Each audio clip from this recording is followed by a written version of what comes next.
Hey, just wait and Hey, see what's who. up? Just wait and see who comes in here first. Mm-mm-mm.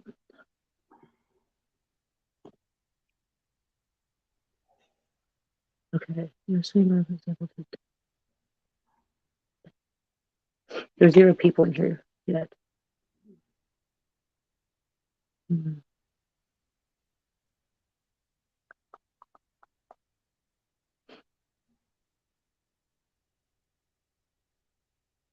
At least Mark and them should be coming in here because like I told them both over text messages I was going now.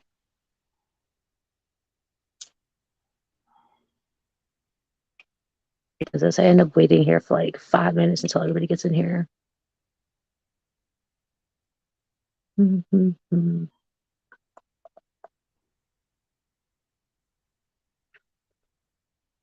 Let me see here. Just try to listen to music while I wait for people. I'm a little nervous. I'm not even gonna lie. Don't be. I'm not. I just don't like when. Oh, who's in here? Who just got in here? There's one person. I think it's either Janice or Mark.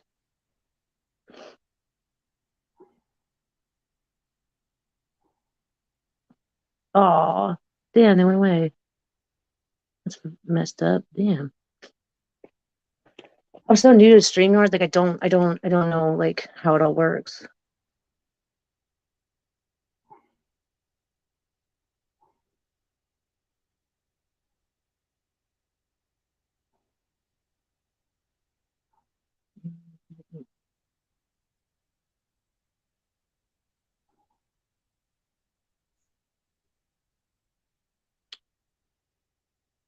I don't want to like start it because there's like nobody in here and then get like part way through it and then like not nobody like get it.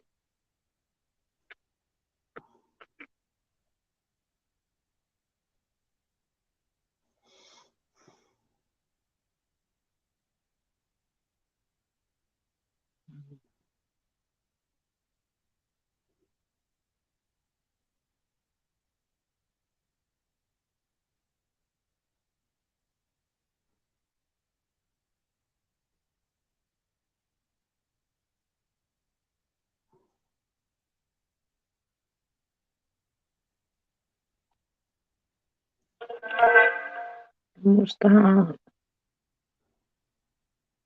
Why is nobody in here? Damn it. Come on.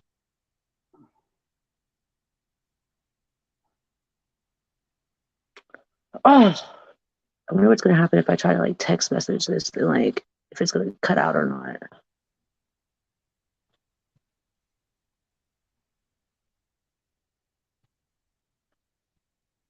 Whoa, whoa.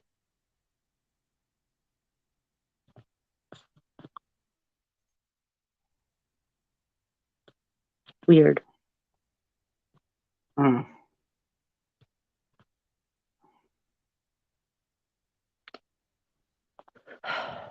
God damn it. Where's he at?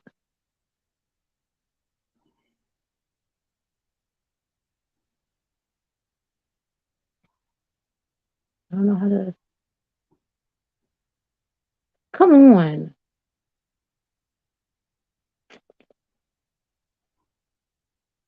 Hmm. God damn it. It's like 4 minutes. Nobody's in here. Damn it. Edit channel. Do.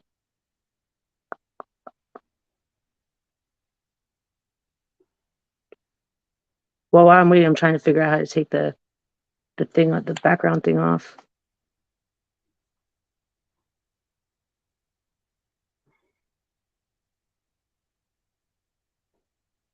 Hmm. This is ridiculous. I guess no. You know, we're interested in my story for real. Oh, shut up. No, it's not that, dude, at all. It's just, I'm not like huge on YouTube yet, but I'm about to hit it up on a fucking, hold on. Let me see if I can do it this way.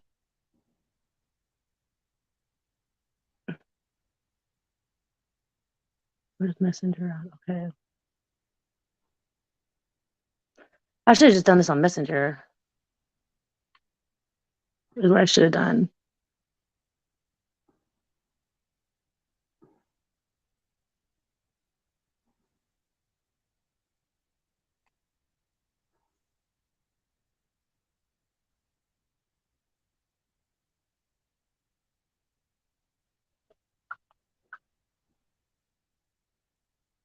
Hmm.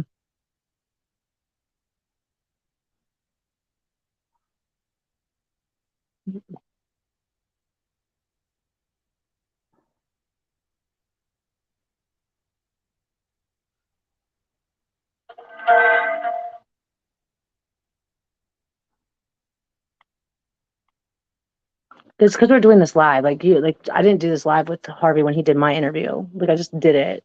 So like we're doing this live. Like this is, I didn't do it live with him. He just did it as a recording. Mm.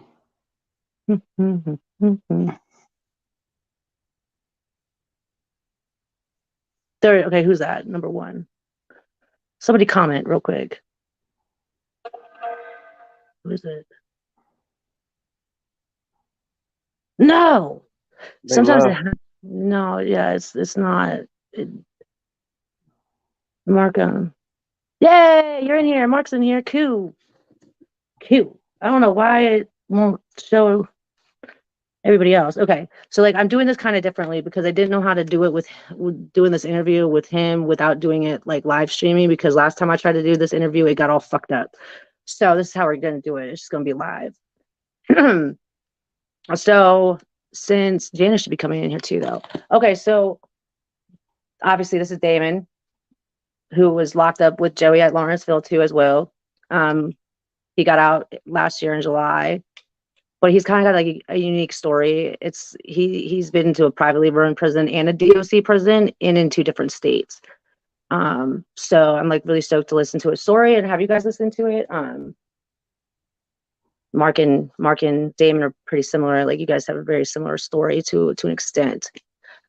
So we're gonna go ahead and start. So go ahead, Damon, introduce yourself. Oh well, I'm Damon. From Cincinnati, Ohio. Was born and raised in the ghetto. Straight hood. Drug dealers every day. Grew up with the gangsters. I mean, that's what I knew. That's all I seen. So as time went on, I went to foster care, juvenile prison. Um, just going through all that. When I got older, I went to prison. I got my first charge when I was 20 for selling drugs. Um, also I was selling weed and coke out in Harrisonburg, Virginia. Got caught. Went through that whole court system up there. They sentenced me to 16 years with 15 suspended, 4 years supervised probation, and a year to pull in jail. So I'm in the county. I did my year bid. I did 9 months, 17 days on my first year. Got out. Was out a little bit over a year violated. Like violated for 4 dirty urines and assault charge. I couldn't stop getting high. Um, Went back for 5 months. Got out. Became homeless. Started selling drugs again because I had no other way. I didn't get caught that time though. I went on the run for 6 months. Got caught. Then later down the road, I went back. I come back to Cincinnati in 2011. But before that, let me rewind back to Cincinnati. In '05, I was 18. What caused me to move to Virginia was my dad dying, and I flipped out real bad. And goddamn, next thing you know, one thing led to another, and I moved to Virginia with my mom. That's how that happened. So, my dad dying caused a lot of pain and suffering to me. So I ended up going back to Virginia with my mom in November of 2005. 2 years later, I caught my assault charge, and caught my dope charge. I ended up getting violated for assault charge and 4 dirty urines in 2010 or 9. It was not like 9 or 10. I did my 5 months. Did my 5 months in county, got out, come back to Cincinnati in 2011, get hooked on heroin real bad. I was doing a gram and a half of dope on my nose a day. Don't recommend that. Um, it was one thing after another. They sentenced me to 2 years in prison here in Ohio. My first bid in Ohio, on a burglary. So I'm a 5-time convicted felon, four for selling drugs, one for a burglary here in Ohio. So Ohio sentenced me to 2 years. I do my 2 years. I was at three different prisons in 2 years. I couldn't stay out fights. Um, I fought almost every day. Mm. Somewhere, some way, I fought. Like it didn't matter. Somebody disrespected me, ran their mouth, I fought. Being a gang member, you got to do what you got to do. So I didn't let no disrespects go, like at all. Like couldn't, you know. I was at Noble, which is level 2 here in Ohio, behind the fence. If you've been to prison, you know how that goes. Open dorm, bunk beds, people getting their box kicked, commissary stolen, people getting hit with canes upside their heads, getting their ass beat real bad, stabbings, like that was almost an everyday occurrence there. Broken jaws, that was Noble was number one in broken jaws in the state of Ohio at that time. Um, Mm. Here in Ohio, they don't really have like big gangs. Like there ain't that many Bloods or Crips. It's more city gangs. It's more like CWBs, KF, Heartless Felons. CWBs is called Cincinnati Wild Boys now. When I was in prison, it was called Cincinnati White Boys. Then it went from Cincinnati White Boys to Wild Boys. Then you had the KF, which is Convicted Family outside of Columbus. They come from Columbus. And then you had the Heartless Felons from Cleveland. You still had your Bloods, your Crips, your GDs. They was all there too, but it was more like city gangs that ran the whole prison. Um, I get transferred from Noble for fighting. I fought at AB, earned my Hatchet Man patch. That's how I earned my Hatchet Man. Was fighting at AB. I'm a juggalo, but I'm not a juggalo. I identify with something else. Um, Long story short, I get to Ross, which is a level 3 flip out. Couldn't handle it. Level 3 in Ohio is go way harder than most places that I've seen or heard about lately. Um, then I went from there to Mansfield. When I was at Mansfield, I fought a heartless felon. He had a knife on him. I start laughing about it because I thought it was funny that a black dude from Cleveland has to have have a banger for somebody like me that comes from Cincinnati. I thought that was funny. The COs didn't take it too kindly. They wrote him out to Lucasville, which is a level 4, which is the highest level in the state of Ohio. You got Lucasville and OSP in the state of Ohio, Ohio State Penitentiary up by Youngstown, and you got Lucasville. So Why are that's you how funny? that's how that works. Um, so Fast forwarding a little bit. fast forward, I go back to Virginia. Uh, I get extradited back to Virginia from Mansfield when I got out. Uh, I go to at the time Powhatan was still open, so I go to Powhatan. Go from Mhm. Powhatan to Haynesville. Get into it with a CO at Haynesville. Catch a bogus ass aggravated assault on a sergeant, which was some bullshit. I kicked the chair. The chair wrapped around his leg, wrapped around and hit him in the leg. Got me with an aggravated assault on a sergeant. Rolled me to the Sussex 2. While I was Hmm. at Sussex, yeah, I was at Sussex Sussex 2 ain't 2. no joke neither, man. That place is Uh, no joke. So I get out of Sussex 2 in 15. I do about a year and a half at Sussex 2. Kept my nose clean. Was in the reentry pod, getting high, gang banging with the GDs, doing what I do. You know what I'm saying? Just trying to survive prison again. I make it out. I'm out almost a year. I was doing good at first, doing what I was supposed to do, passing my urine test, doing what I need to do. Um, got with a girl, and She didn't cause me to run or nothing. I ended up running because I couldn't make it to my PO's meeting, and I knew a PB-15 was going to come out on me, so I just ran. I was on the run 2.5 years. I get locked up 419 20 419. It was 419 18 is when I got locked up the day before 420. Hmm. Literally hours before 420. So I was locked up in Georgia for 60 days on 4 misdemeanor charges: obstruction of justice, when I ran from the police, loitering, and possession of drug paraphernalia for And you got drug caught in use. a park after dark. That's how you got. That's exactly how it That's happened. how I you got got caught. caught. Chilling in a park after Yeah, dark. Damn. yeah. Mm. They rolled up on me. I seen the headlights. I thought it was the old lady. Uh, Right? I thought it was the old lady picking me up, I didn't and even make she it a week when I went on the run the first time. 2 years is a long time. That's pretty impressive. Keep going. I'm sorry. uh so I do my time in Georgia. They dead docketed everything, so that's not even on my record no more. Um, I get extradited back to Ohio, which I thought was kind of funny because I owed more time to Virginia because at this point I still had 11 years, 7 months over my head in the state of Virginia. So I'm thinking to myself that Virginia's gonna come and get me first, but they didn't. Um, Ohio came and got me first. So I had a fugitive justice warrant out for Ohio. I had a PB-15 out in Virginia the whole time I was on the run.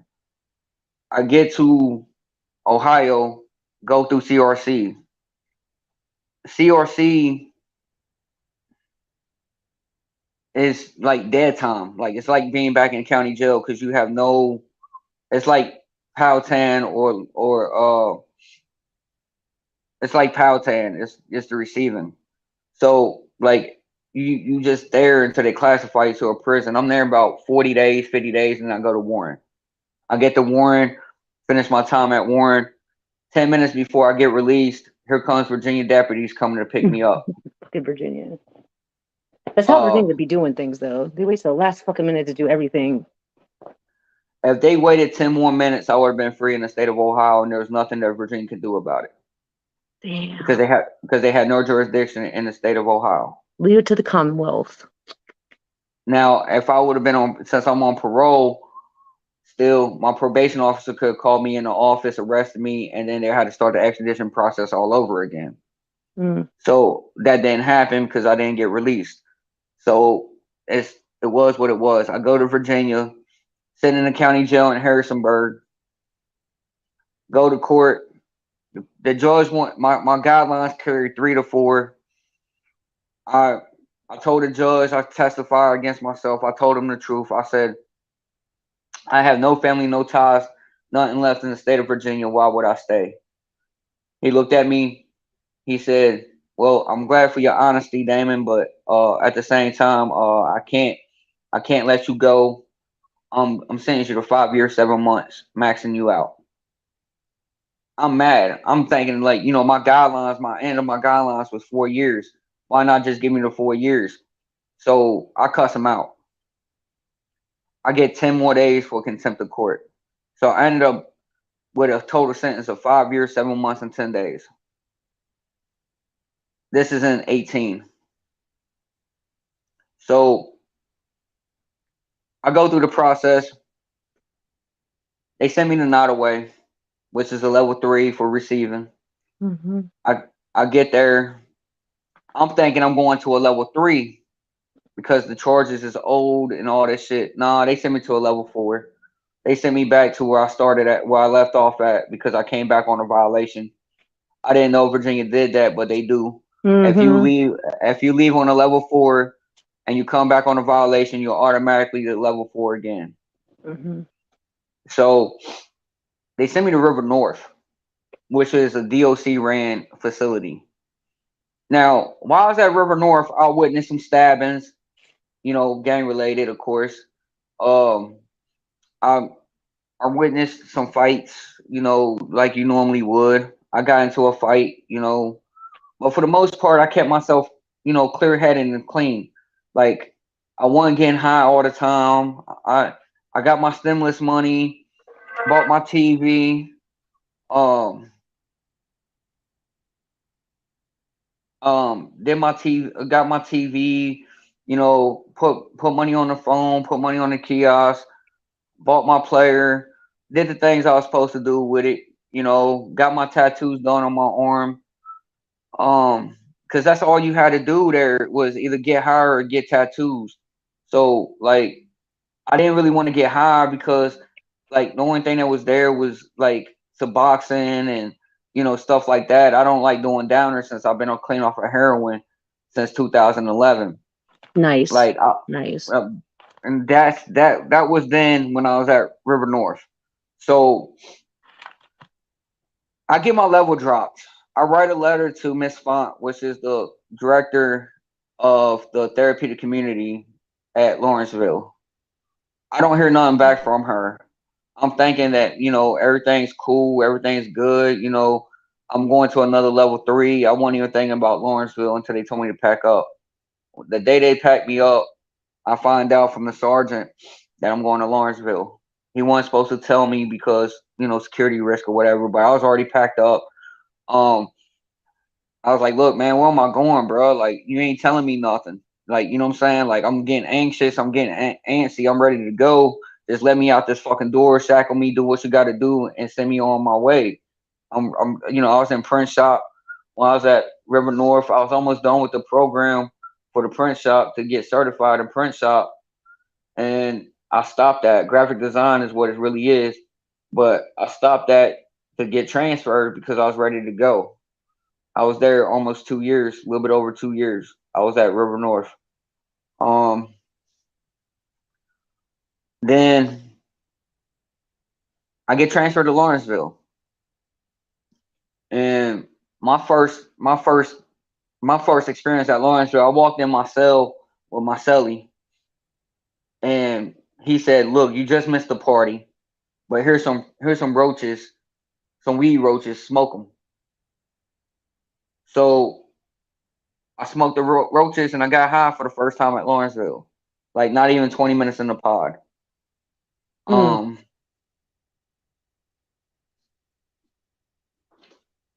I I I see you get took emotional when you talk about this. Like your entire demeanor just changed when you start talking about Lawrenceville.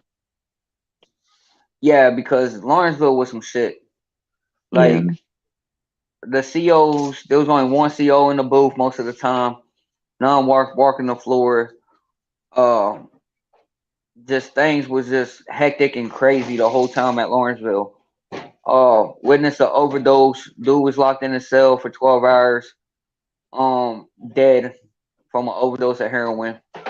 Um, I started doing heroin again at my cellie got some heroin one day. We ain't had no weed, didn't have no meth, nothing like that. Mm. So I ended up doing some heroin for the first time since 2011. Was on it pretty bad there for a while, and then I got dope sick. This is right before COVID. Right before I caught COVID. Um, this shit was crazy, yo. Like it So was like more so drug. so so like okay, we'll finish. Go ahead, finish what you were saying, and then I'll say what I was gonna say. There were more There drugs. was What? more. There was more drugs at Lawrenceville than I seen on the street at Damn. one point. Wow. So like my thing about we all know what my thing is about Lawrenceville and how I feel about it because what I experienced at Lawrenceville when I first met Joey, and like the visits and all that kind of shit that how well, I can remember like my first visit, video Well, hold on, visit. hold on, baby. Hold on. Mark got a question. Yeah, Virginia's 85%. 85% of your time is in Virginia. Mhm. However, they just put a new law in effect that if you're a nonviolent offender like me, they dropped it down to 65%. So I ended up getting a year knocked off my sentence. That's how I got out. Um, that's how I got out Yeah, you got out a little bit early early. too. Yeah, I got out almost a year early from my sentence because of that new law going into effect. And Um, I appreciate it, bro. yeah, anybody that can get off of heroin. I mean, God willingly, in April I'll have 7 years. That's just like hell of a, especially now with all the fentanyl and shit. And I can like I said, I can remember the, and this is me talking about like what I experienced from like being a person on the outside, because I didn't even know Lawrenceville existed, and I'm from Virginia. That's where I grew up at. Like I had no idea that Lawrenceville was where the hell it was at, and I was like, what the fuck is Lawrenceville? Um, they screwed my video visit up the first time. Like I literally like completely screwed it up. And I'm pretty like I've said in other videos, like my phone number's on a do not call list. I guarantee it because of the amount of hell and shit I raised about the whole situation. Um, you know, I and then you hear on the news literally like after like January hit that there was like 7 overdoses, the dude being locked in the cell for 12 some hours dead, knowing that this dude had passed away and they weren't doing shit about it. They just whatever. Um, like with privately owned prisons, the difference with the DOC is your DOC's facility seems like it's kind of a little bit more like secured, because Lawrenceville didn't even have guard towers from my understanding, and they didn't even have dogs either from what I understood. But like your doors were wooden, right? They weren't even like metal, correct? Or am I just misinterpreting that? The doors, the doors is metal, but it has like wood vinyl around it. You know what Right. I'm saying? And they And never you could locked, pop. or some of them They locked, never. I guess. I mean, you could lock the door, but everybody had pieces in the door, and you just come in with a plastic. We made plastic keys out the shampoo bottle and pop the door anytime we want. That's how we come out. Yeah, you guys But were they, running around like ridiculously all the time. yeah, I, I mean, we took the little plastic Muslim oil bottle lids, put some toilet paper in it, pushed it in a door mechanism, and closed the door. It looked like it was closed, but you could always pop it with the damn keys. We called them huh. keys. You know what I'm saying? That's how we got in and out. A lot of times I broke my ID, my prison ID, by doing it so many times. So I had to get a new ID. But Right. Because I would get like random emails at like weird times of the night. I'm like, they're not out at this time. Because it was like a free for then all, right? Was it a free for all? Like y'all were out running around doing whatever you wanted at all hours. Like they did not give a fuck what y'all were doing. They just sometimes it depends on what shift was on, who was in the booth, what was going on that night. If there was any more overdoses, which there was always an overdose for the most part. Somebody was always falling out on heroin or fentanyl. That shit yeah, was it's crazy. fentanyl. It's all fentanyl. Yes, it was mostly fentanyl.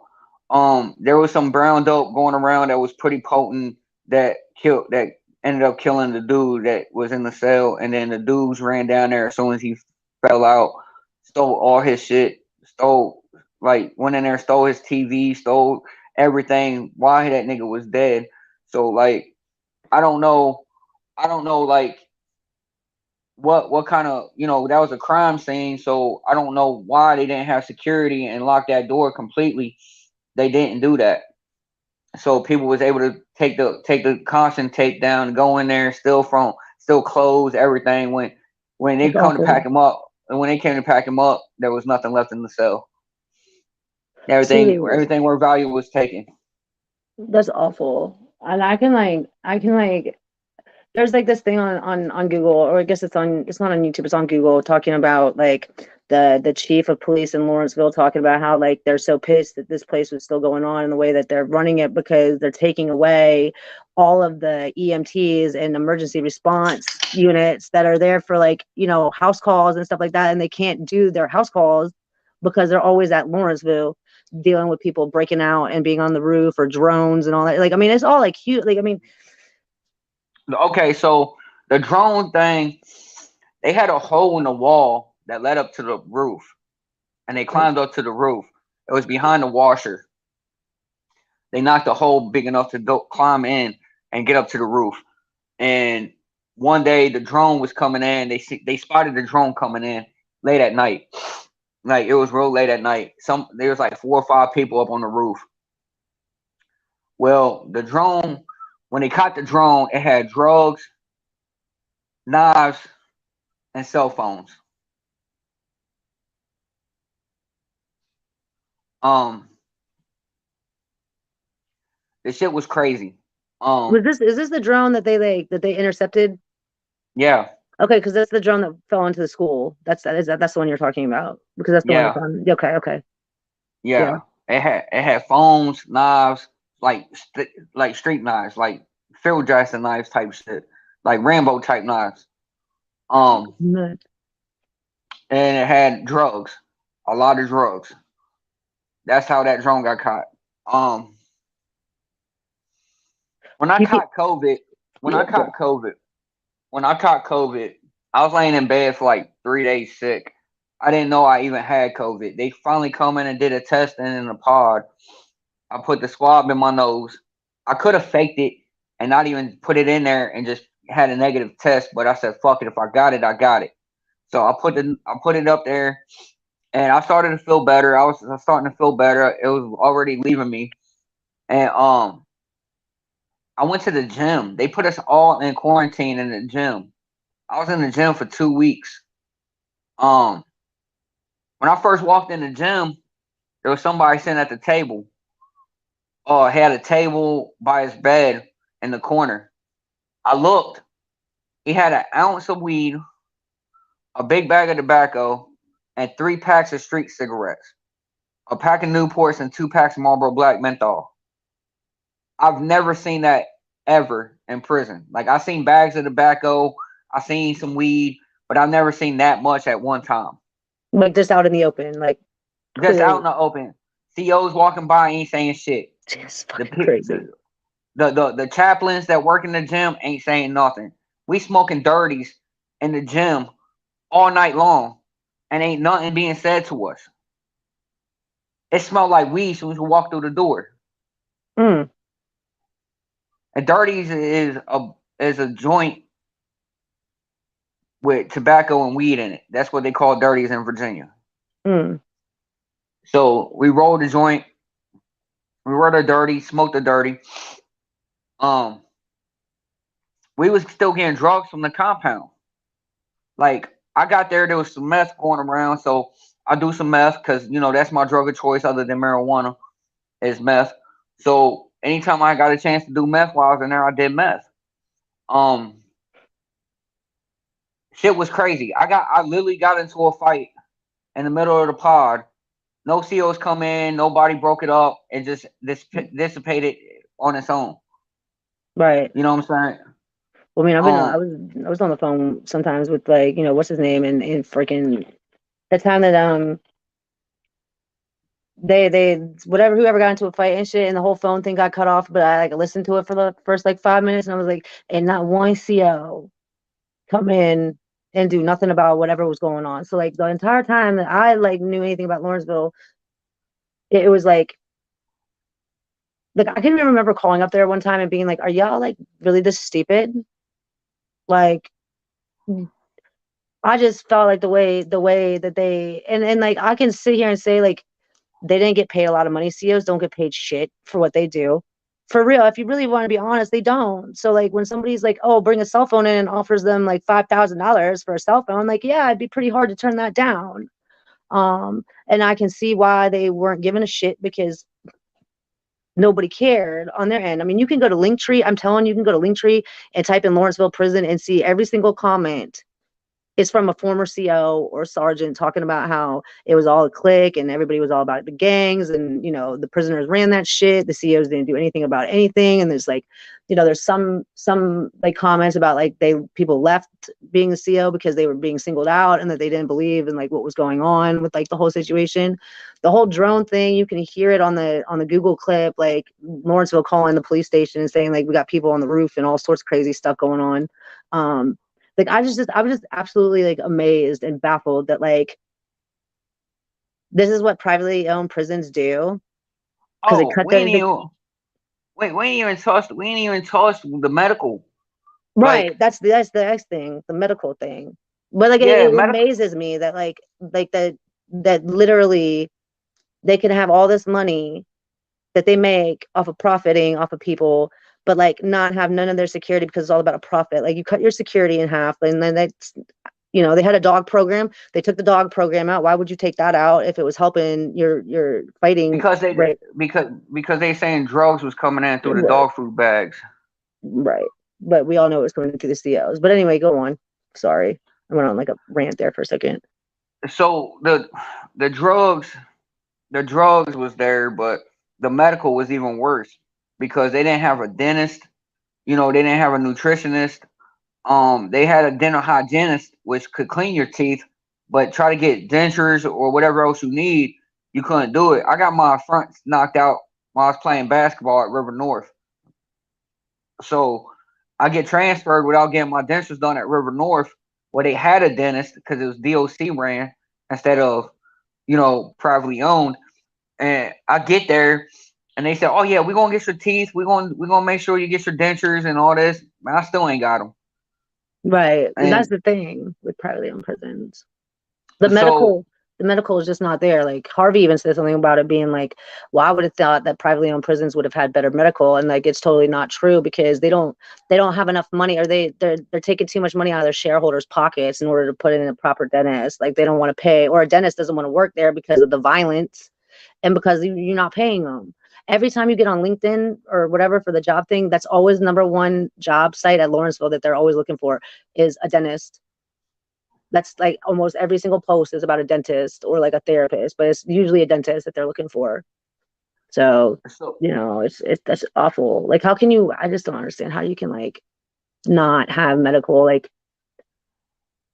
you could be that inhumane. I don't care if people are locked up for whatever they're locked up for, but like to deny people medical treatment because you can't take money out your shareholders' pockets really pisses me off because like that's well, just not it's it's not inhumane. only that, it's how Lawrenceville is ran. That's not a Right, CEO ran camp. It is right, a inmate ran camp, or at least it right, right, was. right. You know what I'm saying? Like I Mhm. don't know how it is now since I've been out because I Oh, ain't it's still talked the to same. nobody. It's still the I ain't same. talked to nobody. Um, It's still the it same. I keep it up with was it all the time. uh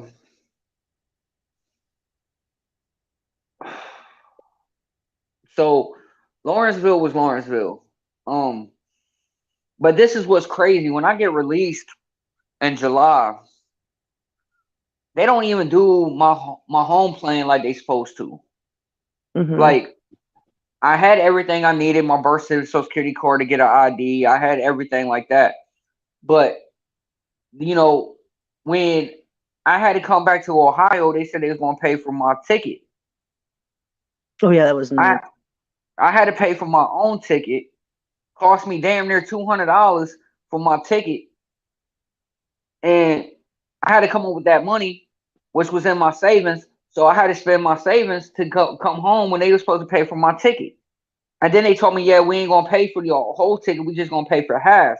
But they never paid for half. Neither. I had to pay for the whole damn ticket. That's crazy. So you know, they didn't check. They don't check my home plan because when I got out, my PO didn't even know I was getting out in Ohio. I called him when I got to Columbus, Ohio, from Richmond, Virginia. I called him, and he didn't even know I was out. He said, "What? You out?" Comes in my office first thing Monday morning. Hell, by that time, I still had shit in my system from Lawrenceville. I had weed in my system. I had some meth in my system. You know, I was getting high every day at Lawrenceville. There was no for You were getting how high when you got out of Lawrenceville too, like within the first like hour you were out. I damn sure did. As soon as they Yeah. dropped me off at the bus stop, I got high on meth. Um, you know, it was just one thing after another. Like it was so stressful. So you had to have your head on a swivel. You didn't know who was coming for you. You didn't know nothing like that. But me being me, I've always paid all my debts off. I didn't owe nobody when I left. Uh, I made sure that everybody was straight.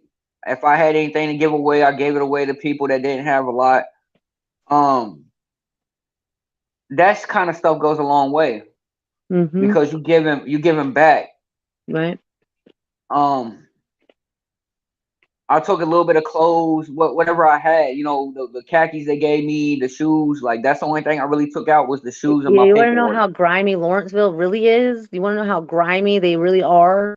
Is I sent him like street clothes because I know that if I was getting out of prison, I would want to wear like something that's not state related. They literally had my box that I shipped there because I had the tracking number and everything, right? It sat there for like, I don't know, 3 days or something like that. They never told him that it was there. They said they never got it. And then a week later, it got shipped back to my house after he was out. That Like, was crazy. and they, I mean, like literally, like they had it. The tracking number said it had been dropped off at Lawrenceville and everything like that. And they never even they just were like, well, fuck this, we're gonna give him this. Da, da, da, da. And that's just me being like a nice individual and shit like that. But like still, like that's how grimy they really were. Like for real, like it unbelievable. Like that's my issue is this with the prison system and like with everything that's happened is like I personally feel that like if you have done more than 5 years or up to 5 years or so in prison, that you need to do a step down program, period. I don't think you should be released like straight back into society because you have to like learn how to like reintegrate into society because you've been in a chaotic, hostile environment for so long and had like a routine, like you wake up at a certain time, you eat at a certain time, you do things at a certain time.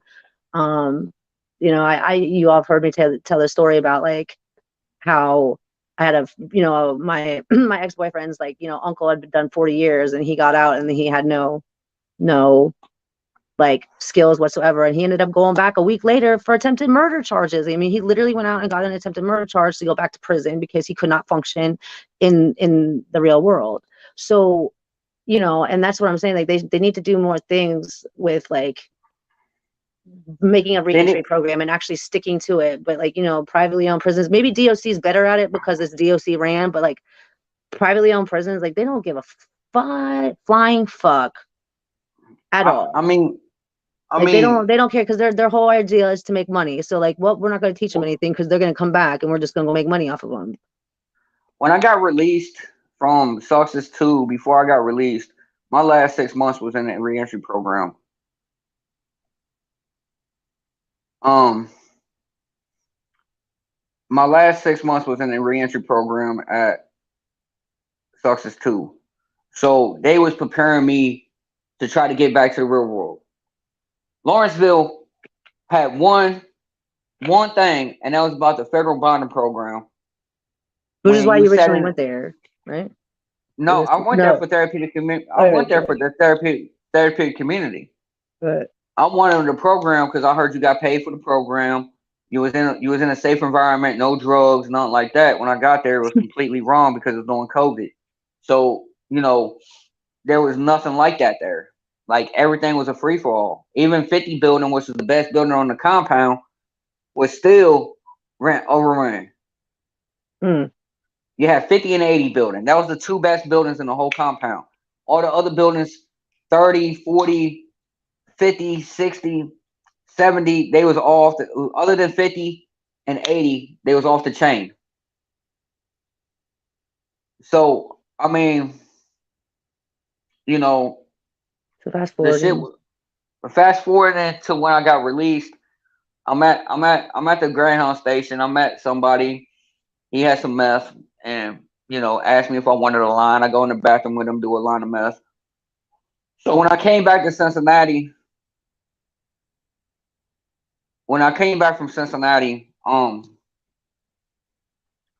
my PO, I told my PO I was gonna melt the cup down. He thought I was just talking about weed because I told him I was smoking weed. I said, no, no, sir. It's not just weed, it's meth too. And he put me in a halfway house. I stayed in a hotel room for 6 days. I paid for a hotel room with my savings, all the money I had left. I paid for a hotel room for 6 days because I was homeless In the down here. I ghetto. had in the ghetto, straight ghetto. Where you did all your shit at. Not really. It was on Central Parkway. I did all my dirt in But Price still, Hill. like, back into that kind of environment that you shouldn't have been going into. And I smoked weed. I bought some weed down there from somebody that was trapping some weed, doing all that, smoke some weed. I had a couple crackheads come knock on my door asking if they can come in and smoke.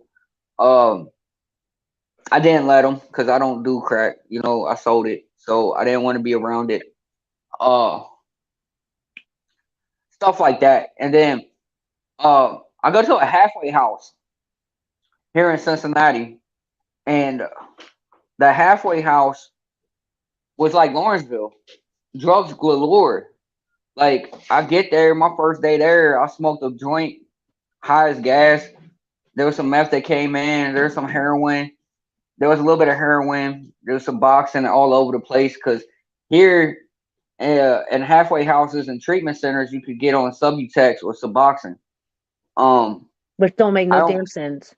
none because I can't even use my medical marijuana card at a treatment center, but people can be on Suboxone. Which I mean, if it works, it works. You know what I'm saying? At least they ain't Right. on heroin no more. You know what Right. I'm saying? So, I mean, that's a Funny how it's plus just the to it. boxing and Subutex, but there's no methadone, Yeah. right? So, so I'm at the halfway house since July.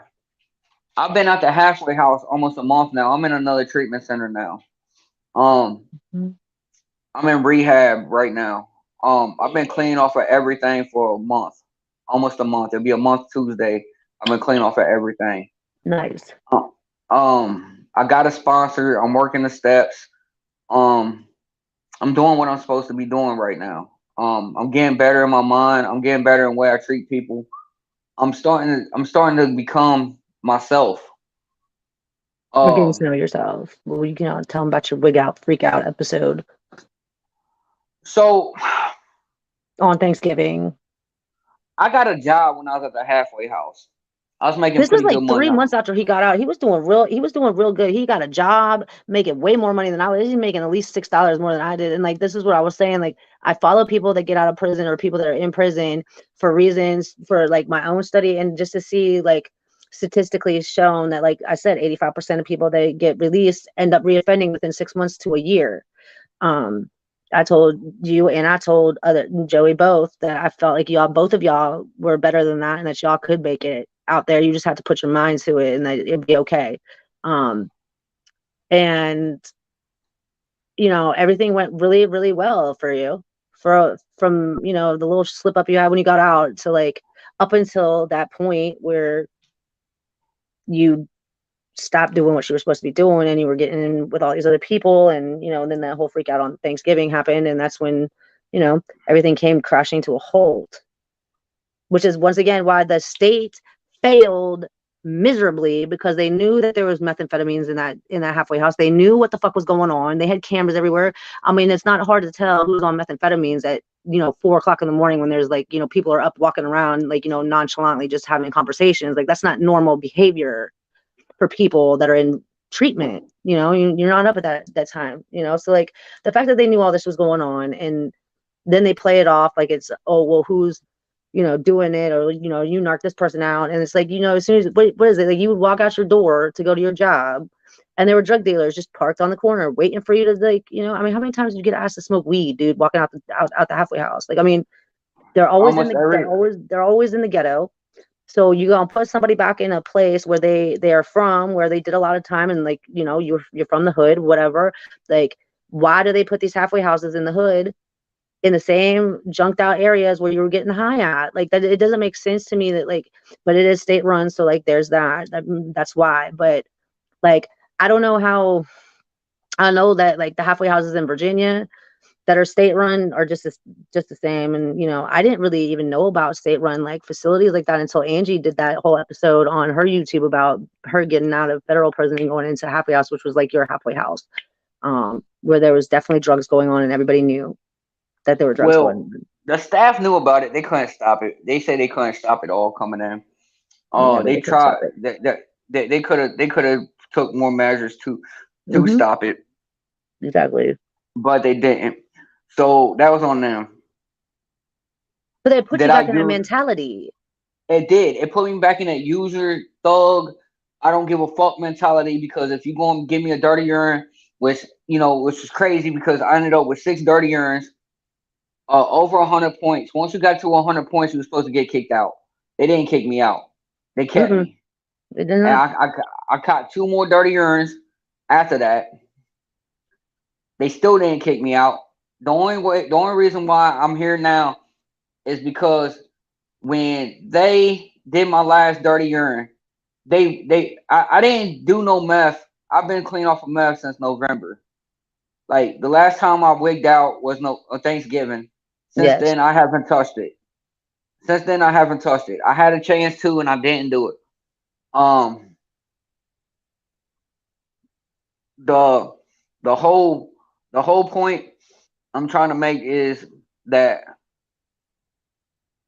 the halfway house was a breeding ground for me to fail. They Right. they I had thought you were going state back. They they were had part time, state but I thought you were going back. they had state and federal inmates there. The Fed guys, if they get one dirty urine, they gone. They going back to the joint. Um, us, we got 100 points. So if we got over 100 points, we were supposed to get kicked out. Now I was only there because I didn't have an address. That's the Like, crazy part because you didn't have an address. That's the only reason you were there. so I could have saved up money, but I had debts to pay, and I paid my debts. So that's why I didn't have the money to get out of there sooner. Um, I ended up I ended up doing what I needed to do though after I left. I got clean. If I would have stayed clean at the halfway house, I would never lost my job. I would have kept my $15.75 an hour job, working 40 hours a week, third shift, making good money. I'm making over 500 a week bringing home. That's Legal bringing money. home And that's like legal the first money. time you had like a real legit job that was not like selling drugs, like actually making money legally and Fact, paying taxes fact. on it, which is the shitty part. But like that, and it, like you could see, like I could say when you got your job, that's when like the whole turning point started for you because like I could see the progression from like you getting out to when you got your job, and then like with all that kind of stuff that was going on. And like, originally in the beginning you said like you're like, no, fuck this halfway house, like, I don't want to be here because you felt like you didn't need to be, but like at the same time, like I almost felt that like if there was more rehabilitation, like you can't make people get sober, they have to want it themselves. And I truly think that when you wigged out on Thanksgiving, that was your rock bottom, because you I mean, look what you're doing now. Like you said, you got a sponsor, you're in a good rehab center that you picked out, that they were going to send you to like another lockdown facility rehab that was like kind of like a step down but still jail, pretty much is what that was about. And you somehow got the chance to go to this place. um I also believe that, like, if we're talking about like POs and stuff like that, like you have a pretty good PO for the most part. Like, I mean, you have people that really care about you, and like, there's people at this rehab center that, and the people at the halfway house, even though they were doing a bunch of dumb shit, like they still, you were, like you said, you were the only one that had over 100 points, and they didn't get rid of you. Like they kept you. No, because they knew I was doing what I was supposed to do at first, and Right. that I But was no, they trying. believed in you Well, and because I you was had a couple trying. people, you had a couple Yeah, counselors there that believed in you and thought you could do it. You just yeah. needed to be in more of like a rehab, but like not a jail facility, because they wanted to put you in that. And I can understand why you wouldn't want to go to some place like that, because that's like being incarcerated all over again. Like that's not what you wanted. That's not, you just came out of doing a 5-year bid at a hostel prison, and like why the fuck would you want to go back into that? That's just like a breeding mentality for you to fuck up. So Fact. it is. And like it's I can't relate to being in prison per se, because I've, like I said, I've never been to prison. Um, if you want to count jail, fine, count jail. But like as in rehabs and then like halfway houses and stuff like that, like if there was more rehabilitation in the justice system, if the justice system was what it was supposed to be made for, which was reform and to give people, a chance to do time for what they did. And like, what I mean, I'm saying, like 9 times out of 10, when you're getting arrested, you're doing something illegal. I don't care what anybody says. You go through that whole incident, like with getting pulled over, and you're like, oh, I wasn't doing anything wrong, like I went to jail wrongfully accused. But literally, let's be honest, 9 times out of 10, when you got arrested, you were doing something illegal that you weren't supposed to be doing. You I mean, know, I'm not going to say that. I'm not going to say that because I've always stood up and took mine on the chin. no, me too. Like, I've never not taken my shit on the chin. No, I've always stood up and done the same. Like, no, I'm just saying, in generally speaking, like, there's no, no, no, no. no. Now, the I've night I always got took my caught, own damn charges too. no, That's just the night I got caught at the park, I really wasn't doing nothing wrong other than being there at the dark, and I really right. didn't know. But I also have I really, 27 trespassing after dark misdemeanor charges on my record. but So I you didn't could, know I didn't know this park was like that well, any because park is like that when it's after dark. I know that now. But this one ran from downtown Atlanta to center Alabama, so it Hmm. goes over multiple states. So I thought the feds watched it. I didn't know that the local police policed it too. I didn't know that Hmm. because it goes through multiple states. You see what I'm Right. saying? Right. Because it was an old railroad track that they paved down and put a trail called it was called the Silver Comet Trail. You know what I'm saying? In Georgia. Hmm. So that's why I thought what I thought. Now, See, yeah, I had that's where they caught you, and that's where you fucked up because you thought, okay, I'm not doing anything wrong. But it was really in a spot where you were like, that was like the one spot like you probably shouldn't have been in, because what are the odds that a cop just happened to see you chilling at a park bench, was like, we're gonna go over to see what this dude's doing at like 12:30, 1 o'clock in the morning, whatever time it was, late at night. Um I I guess it's like mean, I would stop you for a second because I'm gonna tell this story really quick and then you could finish. But so the chilling in parks after dark, when I caught my first dope charge, that's what I got caught at. I literally robbed a drug dealer in Baltimore and came back, and instead of going into a house like a normal person would do, I ended up with my ex and his ex-girlfriend chilling in a park. We stopped at 7-Eleven and we bought 40s. And I know there was an undercover cop sitting in the parking lot when we bought the 40s. Now I had like an ounce of dope, 2 grand in cash, and a BB gun that I fake robbed this big time drug dealer in Baltimore, like huge. Like to this day, I still have never showed my face back in Baltimore after that whole incident. And that was in '09. Um, and we bought the 40s, whatever. And I knew the cop was there, but whatever, it was what it was. We weren't acting suspicious. Maybe we were, we just didn't think we were or whatever. And the girl we were with said that we could go to her house, and that turned out to be like a bunk. Her dad wouldn't let us in the house, so it was like, okay, we're gonna go chill in this park after dark. Now, mind you, I had been like, I'd been caught in a park after dark before, like 3 times at this point, and like you would thought I would have learned my lesson. So like when this all thing happened, I was like, I don't think we should be chilling in this park, like at all, because like my mind was like, man, we're gonna get caught, and I have all this shit in my car. I'm not trying to get caught with it. And then boom, literally, I don't even think we were there for like 5 minutes, and Fairfax County rolled the fuck up, and it was a wrap after that. But then you would think that I would have learned my lesson after that and not have done it. But I caught literally 17 more trespassing after dark charges in parks, being stupid, just hanging out in parks after dark. and so Sorry. you good. And so the halfway house gave me some skills. I'm not even gonna lie. I learned a little bit at the halfway house that I didn't know. I had some, like you said, I had some good people around me. Um, You did. they believed in me. They did. They seen that I was trying, doing good, handling my business as a man like I should. Um, I hustled every day there. I was making I was making $20 a day just hustling. Like I didn't have a lot of money once I lost my job, so like I hustled and I sold Black and Miles, I sold cigarettes, I sold whatever I could, that was legal money, so I could support myself. Um, I had friends looking out for me, you know. I had some big supporters behind me. You know what I mean?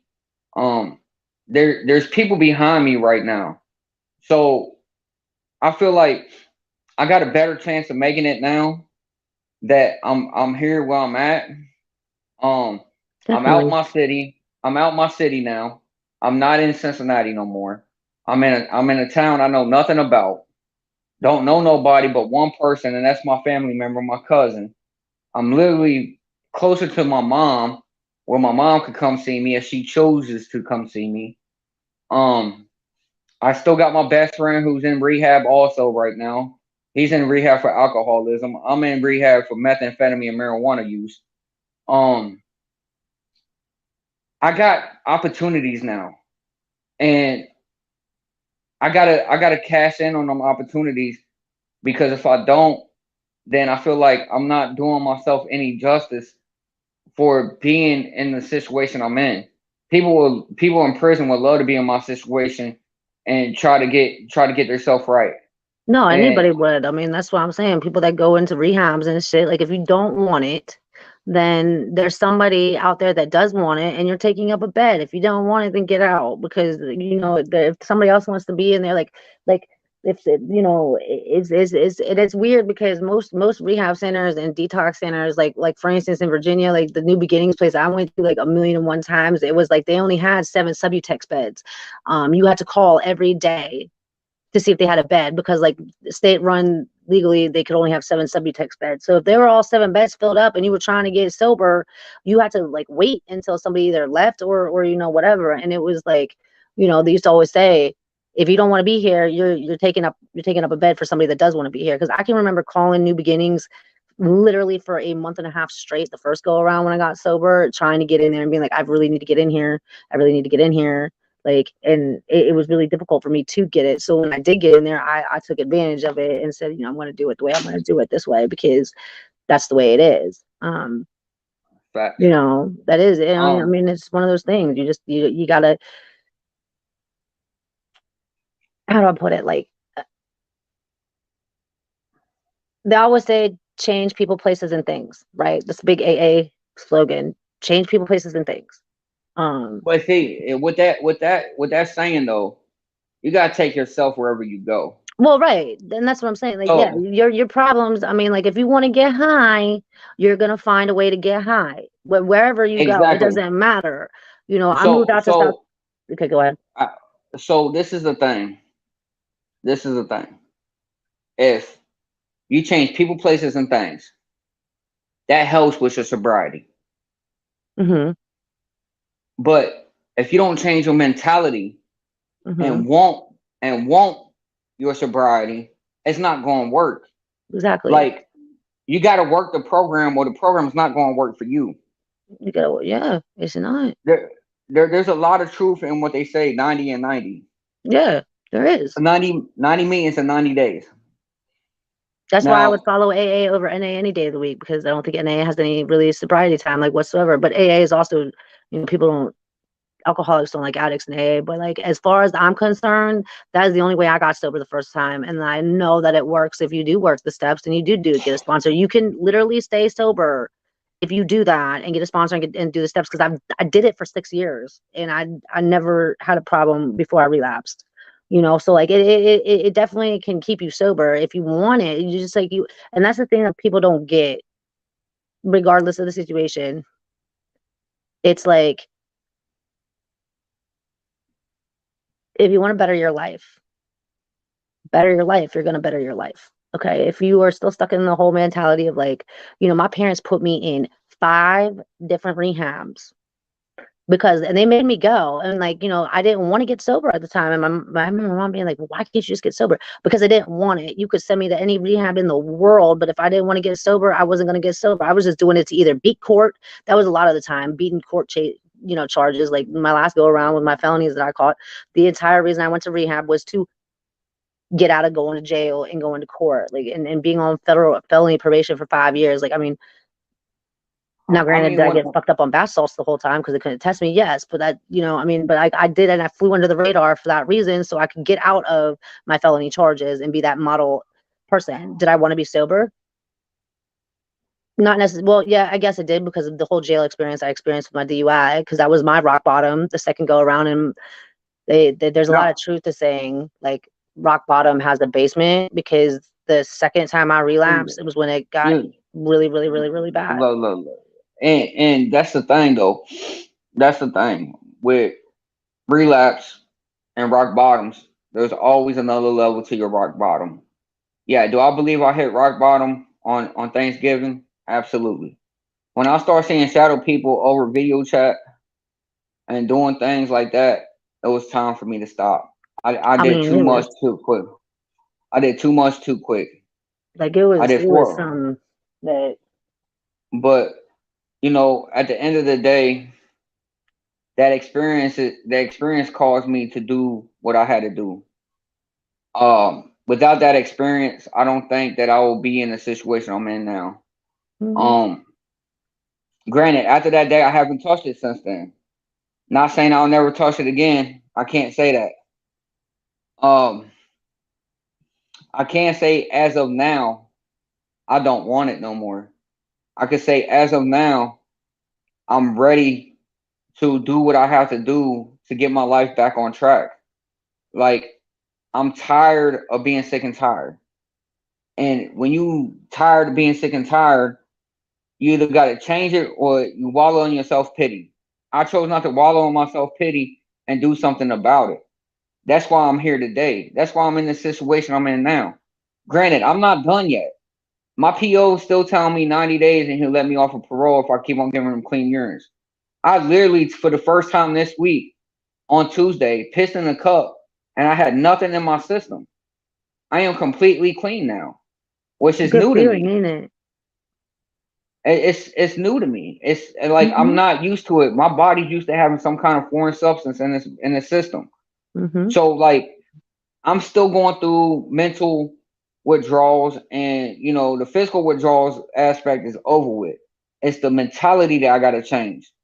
Working with my therapist, working with my case manager, doing the things I got to do to make sure that my sobriety is 100% intact is what I'm doing now.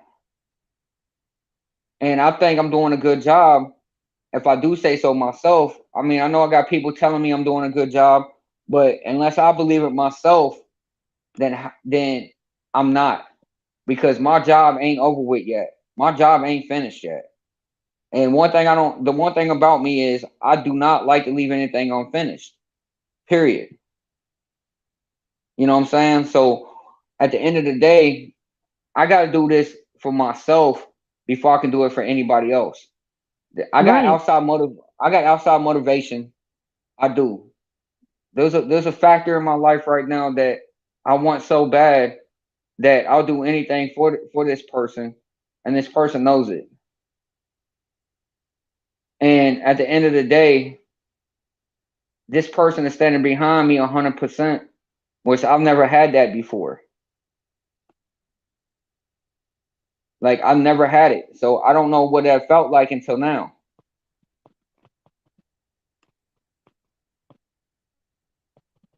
What happened?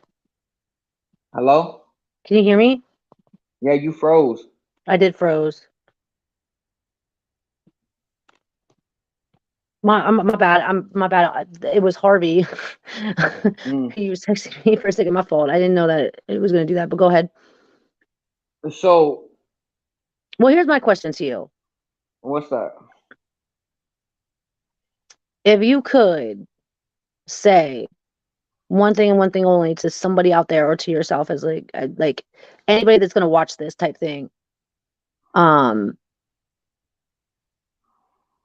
what what would your message be to somebody that's in the same situation as you, or somebody that's going to prison or just got out of prison, or just what would be your message Do your to own research. Do your own research. Do not let them pick where you end up at. Get your home plan straightened out. No matter if you go into a halfway house or anything like that, do your own research. Do what you have to do for yourself. Whatever the best decision for yourself is, make that decision before they even get a chance to throw you to the wolves. Because that's what they did to me. They threw me to the wolves. And me being a wolf myself, I fought through it. You throw a wolf in a pack of wolves, what are you gonna do? He gonna act like a wolf. You know what I'm saying? Because that's what wolves right? do. What's your message to like people that are in the same situation, like not that are like not in the same, not, I don't know how to put this, like what would your message be to somebody, like if you could reach one individual, If what I would could reach you one, if I could reach one individual, the advice I'll give them is maintain your sobriety. Don't use. Um, because drugs is what led me into prison almost every time of my life. 2011, when I caught the burglary, it was over heroin. 2007, when I caught my dope cases in Virginia for the coke and the weed that I was selling. Change your mentality. Change your mentality and do what you're supposed to do. Um, that's the only thing I could really say is that you gotta change your mentality. You gotta change your personality. Because if you don't change your mentality or your personality, you're gonna end up in a situation that is gonna be hard to get out of. Um, I can't speak for nobody else but myself. So when I speak this, I'm speaking from my heart because I gotta listen to my own advice right now. Um, you can't keep doing the same things and expect different results. That's the true definition of Facts, insanity. facts, 100% facts. So for me to be able to change the way I think is amazing because I thought I'd never be able to get out this thug mentality, this whole the drug dealer mentality. But I've been able to do it. If I wasn't able to do it, I wouldn't have had that job I had making 15.75 an hour.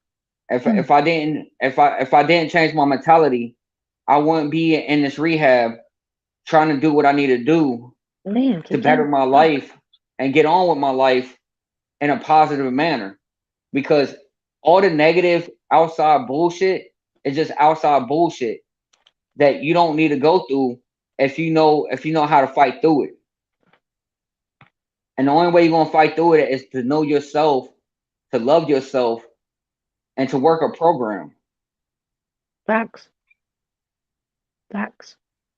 I should have done this years ago. I should have Hmm. done this, but I wasn't ready mentally to do it because I didn't want to face it yet. I don't want to face what I gotta face to get better. Now that I'm ready to face it, now that I'm ready to face it, I I'm can sorry, move on with my life. my cat is photobombing this right now. I'm sorry about this.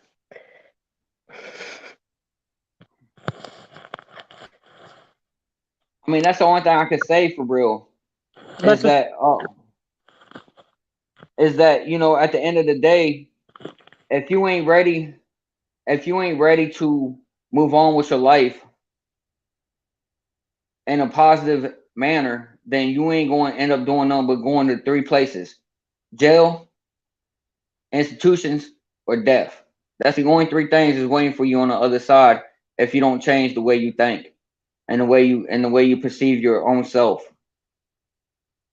right. No, that there's a lot of truth to that, 100%. There's a lot of truth to it. Now, granted, like it's been pretty cool, Damon, to watch you, because I met you through Joey, and to watch you get out and go through what you've gone through and what you're going through now, to see like the progression of like your thug mentality, or like the way you perceived yourself before, getting out and stuff like that. Because I truly believe that people that do get out, like, I mean, I'm pretty well aware that before you got out, when it got close to getting out, it's sunk in real quick. Like, oh shit, like I'm about to get out, and I don't know what's gonna happen when I do get out, because you never know what's gonna happen, But like, to see what happened on Thanksgiving to like you now is like a completely whole 360 like turnaround. Like, I mean, there was a time that I thought like, man, he made it to the 6 month mark and now he's going back to prison because he can't, he's fucking up. And I told you that I didn't want to see you to be the statistic. I didn't want you to be one of the 85% of people that go back to prison within 6 months to a year after doing time. Rehab and sobriety, like relapse is a part of recovery. It happens. I tell you the story all the time of like how I still beat myself up that I threw 6 years away in 2016 for a douchebag. And if I hadn't have done that, I would still be sober today. And it'd be like, what, like 15 some years? Um, but it happened. I suffered consequences for it. It got really bad the second go around. It was only a short relapse, like not even a month. Um, and I got back on track pretty much until all the other shit happened in my life that ended me up in South Carolina. But if it was like one thing in this world that I could change, if I could change it, I would. If I had the money in the world to do it, I would do it 100%, because I have my way that I would run shit or change shit in the prison system or the justice system, period. Like the way I would do it would be way different, and like that's just my theory on the situation. I feel like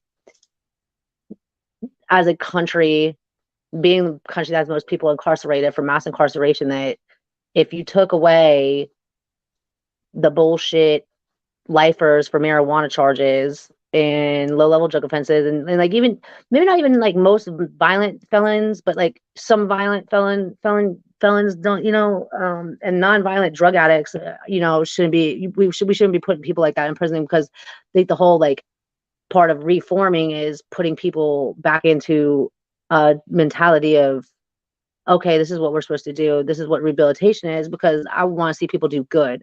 I don't want to see people like, it's like you get thrown in prison and you rot. Like there's no, I think like, honestly, I think really what it comes down to it is the first time I ever really even like thought and like it actually clicked in my head was when Tony's uncle got out from 40 years. I mean, 40 years, they didn't teach him a damn thing at all. And it's just because prison is not meant to teach you anything for real. no, the system was designed for you to fail, period. It wasn't ever designed for you to be successful at all. I mean, they got programs. Bullshit. That they got some programs like in DOC in Virginia. They had programs, right? And Indian Creek's one of the ones that had the best drug program in that I knew of when Anthony was there. I mean, but that's a DOC run prison. That's not a privately run prison. Like if you look at Lawrenceville's website, what they offer, quote unquote, it has all of this shit that they say they offer, even though it was COVID and it wasn't going on, but like none of that was like really true. Like they said they had like a, engineering and like, HVAC type shit and like all this other kind of stuff that like, I looked at the statistics. Okay. So I looked at the like record reports of like what that prison was like before they put the dog program in and what it was like when they had the dog program and when they took it back out. It was somewhere along the lines of like 50% of their violent fights stopped when they introduced this program. Okay, so like from like a 95 or 85% violent rate in prison to dropping that by like 50%, that's a pretty big drop in violence because there's a program that actually worked. Now, but this is the thing though. This is the thing. When they stopped that program, I was there when they stopped that program. Dudes still had the cages for the dogs in their cell. Right, but like that's what motherfuckers ruined it because they was hiding shit in the dog cages and putting shit inside of there that the COs weren't finding because they was too lazy to look in there. And then on top of that, there was some drugs coming in through the dog food bag, so they was trying to stem the drugs coming in through that way, so the COs could make their money bringing in the drugs. Right. And on top of that, they had rings in there of the COs bringing it in, starting with sergeants or whatever higher ups. I don't know which ones was which because I didn't get into all that because I was buying it from somebody else that was getting it from somebody else that was getting it from one of the COs. Right. So I never knew where it's coming from. It was none of my business. You know what I'm saying? I kept my nose out. I knew it was coming because every day there was something in there to get high on. Right. Every day. So, I mean, at the end of the day, when you're a drug addict like me and it's easily available in your face all the time, how can you say no to it? You can't. You couldn't. Especially if you bored like as fucking in prison. Like, I mean, they never let you all outside. The entire time I talked on the phone, like they never let you outside, and I was like months and months. You know what I'm saying? They didn't let you guys go outside. They, that's the issue though, because you can't keep somebody with first off, with a bunch of men with testosterone and shit like that. You can't put a bunch of people and lock them all up for 24 hours a day, multiple days out of the week, and not give them a chance to like get out and like take that aggression out, like and walk around like outside or some shit like that. Like, and then you wonder why there's fights, and you wonder why all these people are hostile, because like they don't have any, like, I mean, like I there's no said, outlet. there's no outlet for you to like get out and do something. Like, it's like, who can fight over the phones the most? It's like, okay, well, with the phone fights, and who can, oh, we're gonna eat peanut butter and jelly sandwiches 3 days, 3 meals a day, and we're not gonna get fed until like 2 o'clock in the afternoon because we don't have staff or people to do it, so we're just gonna let them starve or whatever. I mean, all that shit happened like that. You right, it did. You know what I'm I know, saying? like my issue with the whole situation is this: like, mental health is a big thing with people in prison. Okay, mental health is a huge thing, and people overlook it.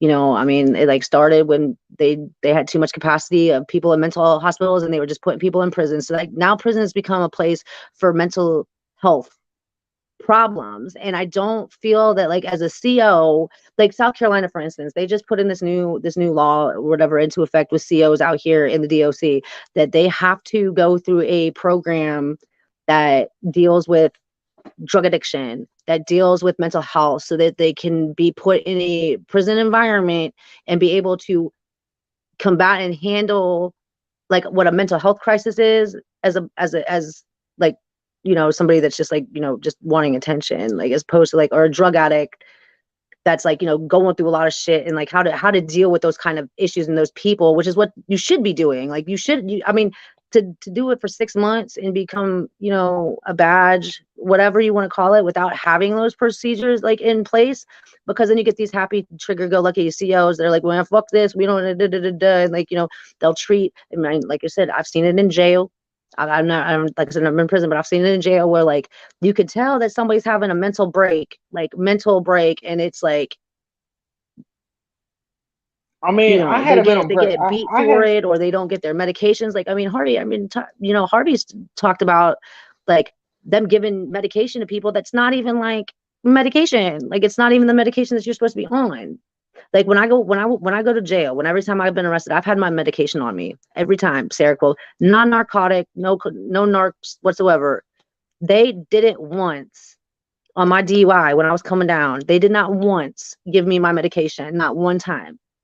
And when I left, I can't somehow it disappeared. I couldn't even leave with it. Like, and I never even got any of it, which is why I'm saying that, like, that's the issue with that. Like, you say that. I can't say that because with my mental health, I've been diagnosed type 2 bipolar since I was 14. Well, they can't do that with lithium. Okay, like lithium, they have to give you that. Like, they have to take you to get your blood drawn because it's lithium. It's the same thing with like people that are pregnant, people that are on methadone. Like, if you're pregnant and you go to jail on methadone, like, they have to take you to a methadone clinic. Like, they have to. It's like they have to. But this is the thing though. Like, with my medication, I know what medications I'm supposed to be on.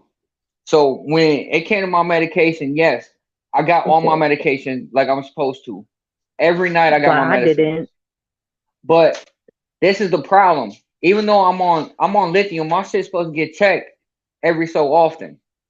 It's like every 3 months or every month or something like that. Every 3 months. Every 3 months it's supposed to get checked. So this is what I'm saying.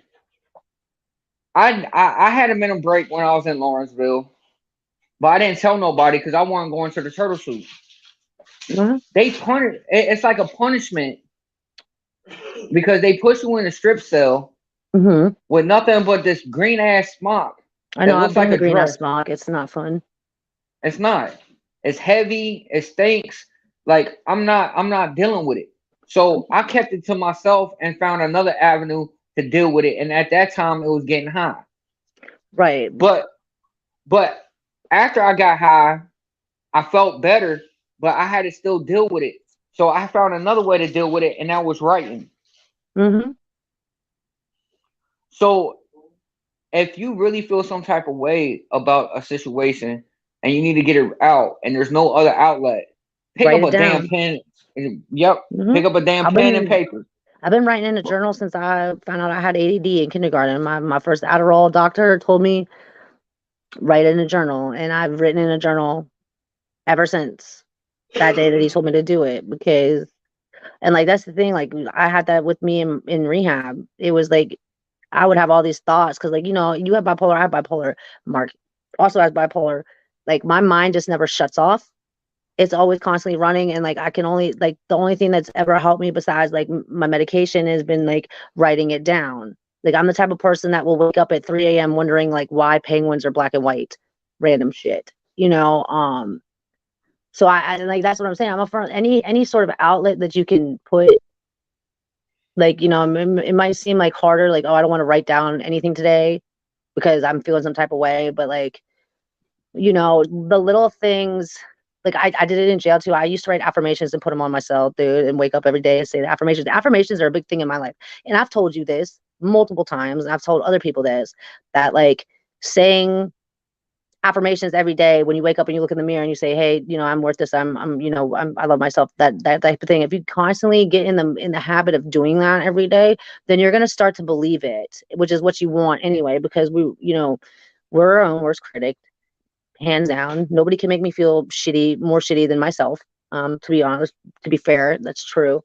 But it's like the little things that when you're having like a bad day, or, you know, you have like the day where you want to get high, which is, I have those days a lot of the time, especially with my job right now. I want to get high at my job every day of my life. Like that's how bad my job is. And like, it's not healthy at all, you know? So it's like, do you go ahead and do these affirmations, and you do the self-care, and you do all these things that make you feel a little bit better about yourself, because, you know, sometimes we just don't feel like that. Sometimes we're not ourselves, and mental health is no joke. And it's a big issue in this world, and nobody talks about it. And if it is talked about, it's not good talk, you know. I mean, I or mean, just in generally speaking, like from this anything. is Like that's why I what do did you drugs. do? I'm pretty sure that's why I started Well, doing drugs, was well, what do because you I wanted to do? not feel that. I'm gonna tell you something. This is what they do. When you become a problem, they hide you away because they Mm-hmm. don't want to deal with you. Mm-hmm.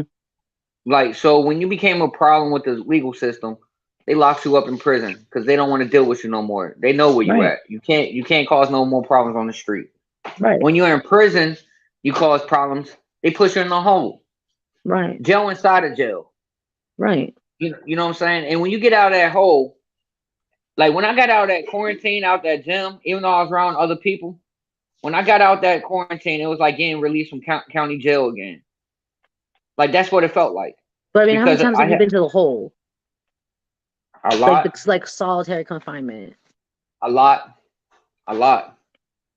That'll do. I mean, they have documentaries of like psychiatrists is going in there and just doing it as a test to see like a normal person being in a solitary confinement cell. And you imagine, like, I don't know how long Harvey did in the hole, or Mark did, but like, you know, I've heard people on documentaries talk about people that have been put in the hole for 7, 8 plus fucking years, and just like, There was for a dude. what? There was a dude that he was a Rastafarian, so he didn't cut his dreads off. I seen a story about him. He did 16 plus in the Hmm. 16 plus in the hole because he refused to cut his dreads Right. over your hair, over your hair. Right. Now But they like, changed that. They changed that now. Now you can have dreads in prison because it's a religious thing now. Before you couldn't have it because they had a in Virginia they had this thing that you had to have a profile for a beard. You had to have your hair done a certain way. Yeah, at a certain right. length. You couldn't Well, have it longer for right. hygienic purposes is what they said. Right. But at the end of the day, if you don't follow rules and regulations, then you Your ain't time, going. They're going to get rid of you it's gonna make your or time five harder. exactly because if you don't conform to their ideas and their ways. And that's another thing about prison. There's so many unwritten rules that's not in the Mhm. rule book. Mhm. Like, put it in the fucking rule book so we know what the fuck to follow instead of you coming up on the fly making these Yeah, but rules. half of the shit in the Because rule one, books aren't true neither, though. They're just there for the show. but if you catch a charge and it's not in there, you know what I'm saying, or you catch some kind of disciplinary actions, and you can't get out of it because there's no documentation that you could file because you don't have the right the right code.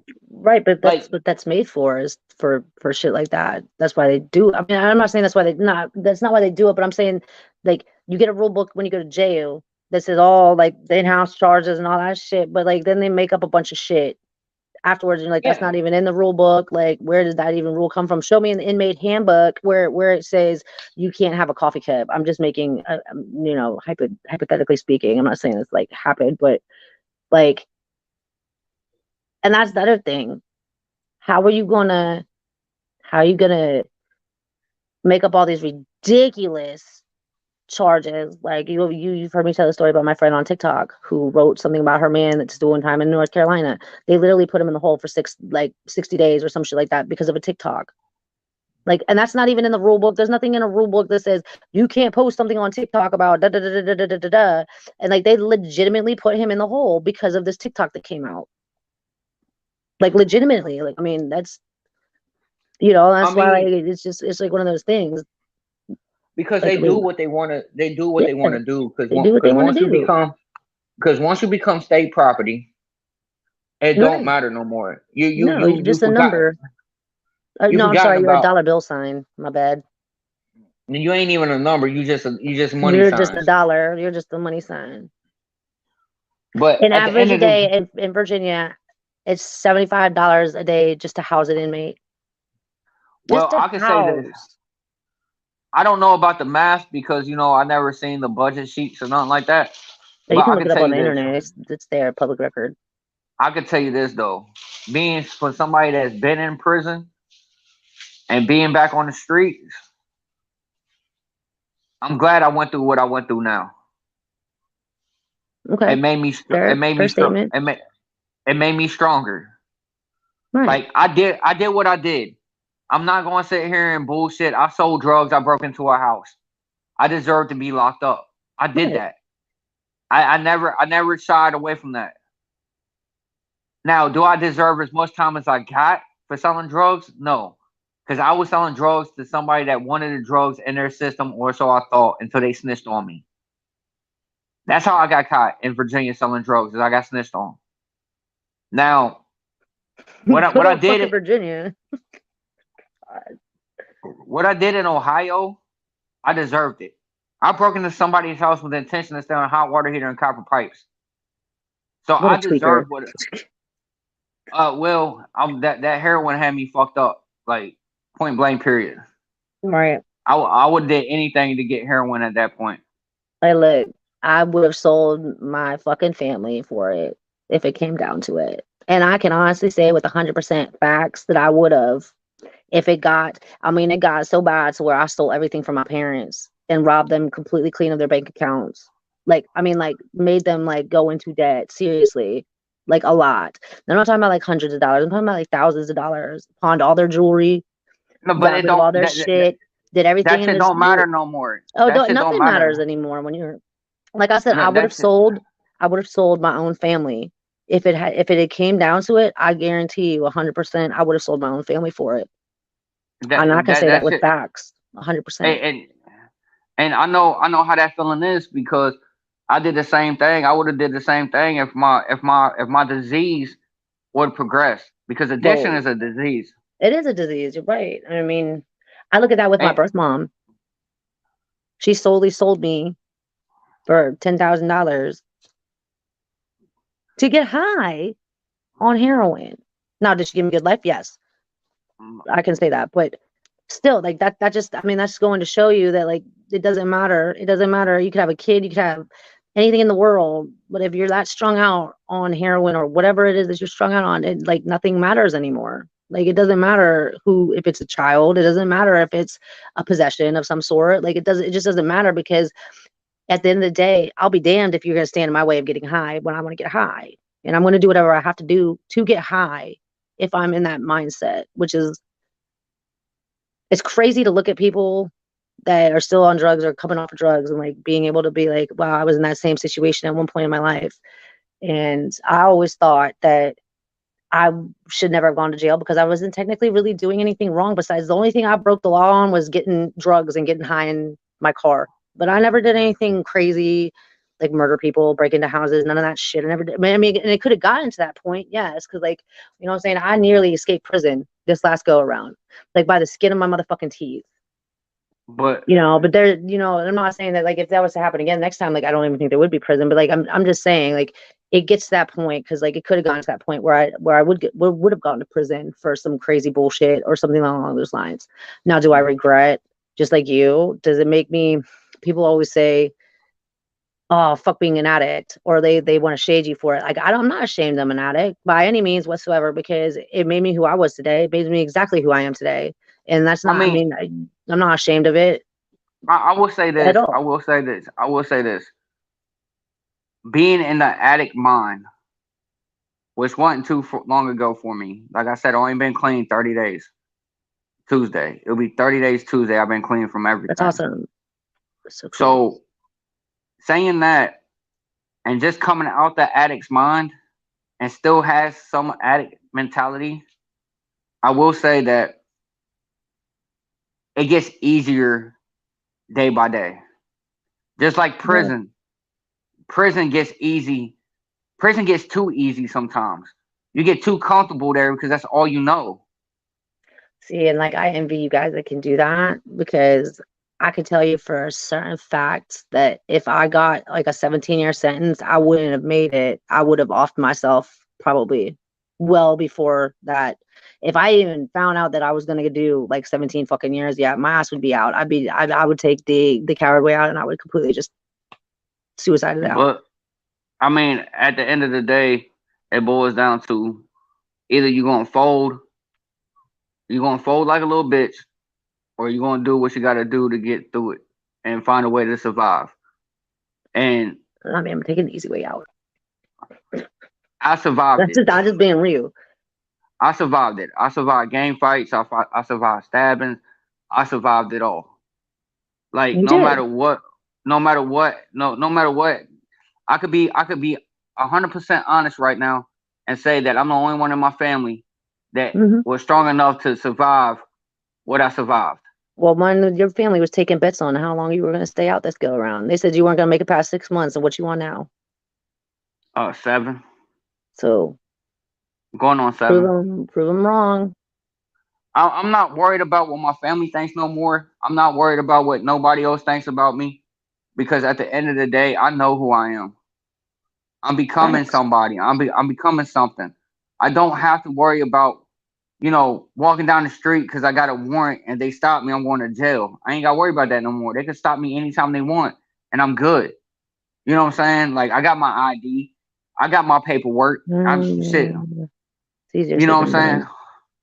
It is, but like, because I can tell you for I don't have to run no more. No, yeah, you're right. You don't have to run no more. Like, I don't have to run no more. And it's if they want to give me, man, I can't imagine that. If they want to give me hell and search me and all this other shit, I'm not using no more. I'm not gonna have nothing illegal on me. I'm not selling drugs no more, so I'm not gonna have drugs or a pistol on me no more. Like, I don't have to worry about that no more. Right. Like, it's a stress off my shoulders. Now that I'm out that halfway house, I don't have to be worried about people throwing drugs in my face, because here it's clean. It's a clean environment. And if you get caught with something here, they kick you out. So it's not like it's not like prison or jail or a halfway house.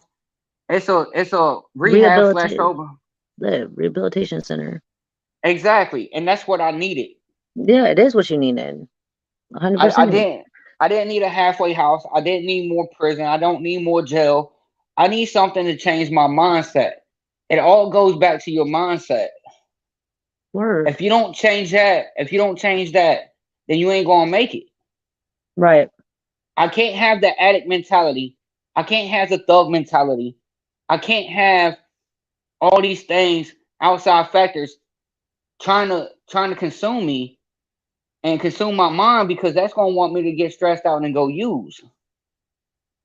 And I can't do that again, because I know if I use again, then I'm going to end up going to the places that I don't want to go again. Prison, jail, institutions, death. I'm done with that. Like, I want to live life on life's terms now. I don't want to live life behind a cage. I don't want to live life behind a wall. Facts. There's more to me than that. I want a There is. family. I want a wife. I want a house. I want a car. I want those things. And at the end of the day, I'm 35 years old. I'm not a kid no more. I'm a grown ass Facts. man. I'm a grown ass man that has to get his life together and make a plan for how his life is going to go. That is, I couldn't have said it better. Now here's my thing, because we're gonna wrap it up because we're at like 2 hours. Almost like an hour and 45 minutes or 40 minutes. Time flies when you do these things. I swear to God, sometimes I'll be like, damn, it's really been that long. So long story. I don't know, I was gonna say something. I totally just like my ADD just like went through the roof because I totally forgot what I was gonna say.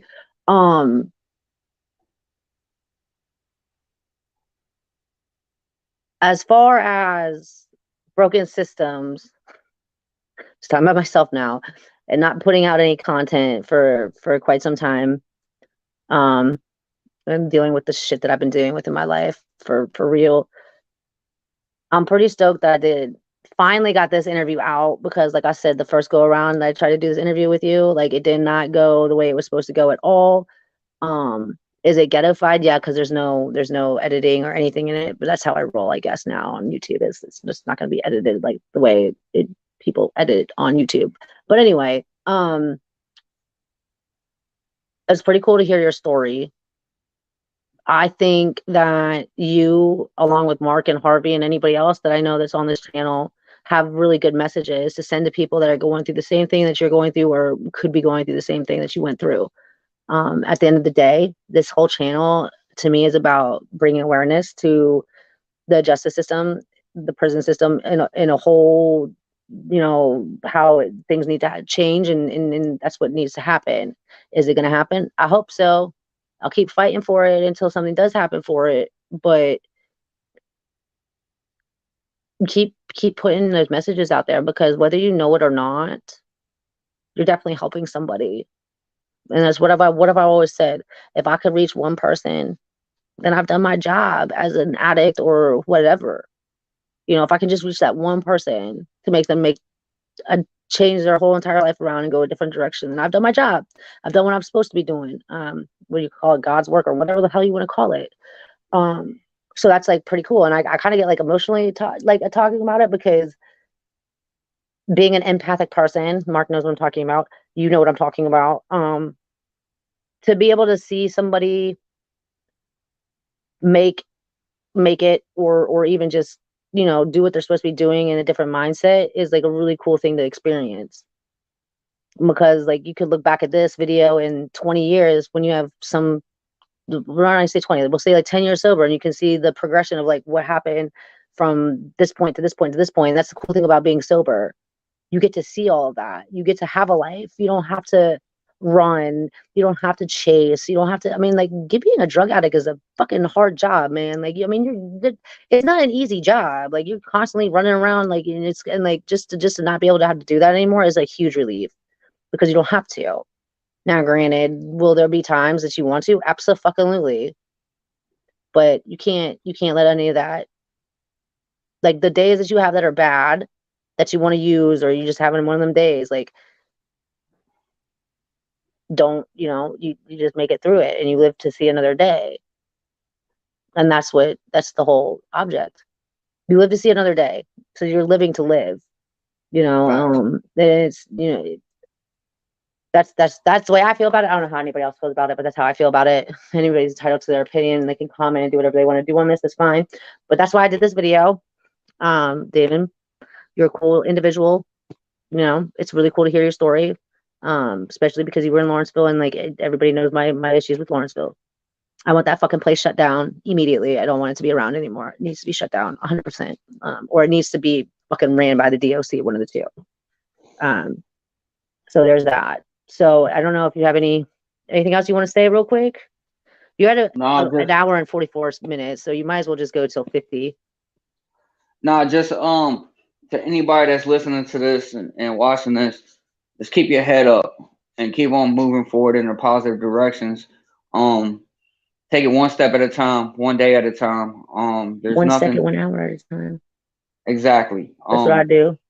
There's nothing to do it but to do it. So I Right. mean, if you feel like you got a problem, reach out to somebody. There's somebody that always gonna be there to help you. If you don't know where to start looking at, go to an AA meeting.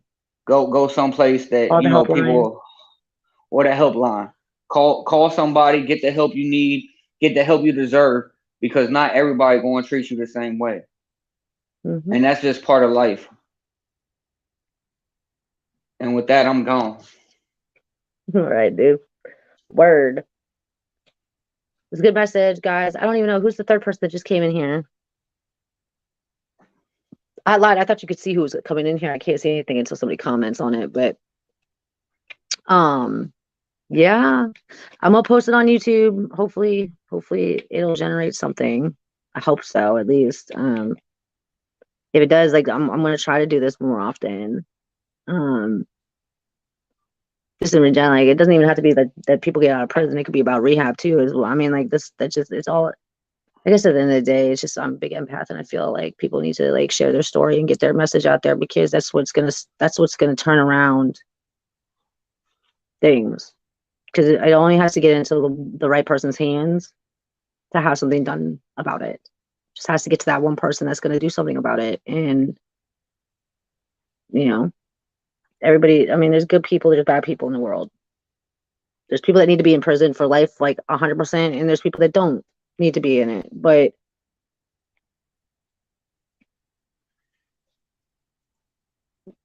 just throwing people away to rot for dumb offenses is like out of this world crazy to me. Like people can be that inhumane, but people are, humans are humans. Been like that forever. But anyway, guys, it's like 11 o'clock and I have to go to work tomorrow. So I'm gonna go ahead and end this. Thanks for everybody that was in here. Harvey and Mark and West Virginia girl. I know she was only in here for a little bit because she was she was in the hospital, but y'all have a good night. Hopefully y'all got something out of it. Broken Systems is out. All right.